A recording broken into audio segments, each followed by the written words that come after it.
लक्ष्य आगाज से अंजाम तक।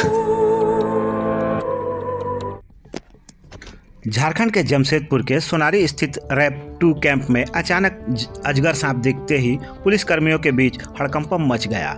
वहीं इसकी सूचना स्नेक रेस्क्यू चंदन पाठक को मिलते ही पहुंच अजगर सांप को रेस्क्यू कर दलमा के जंगलों में छोड़ दिया गया। बताया जाता है कि बरसात के मौसम में आए दिन अजगर सांप जहां तहां निकलते रहते हैं, इसलिए घरों के आसपास सफाई की ज़रूरत है। जमशेदपुर से विनोद केसरी की रिपोर्ट।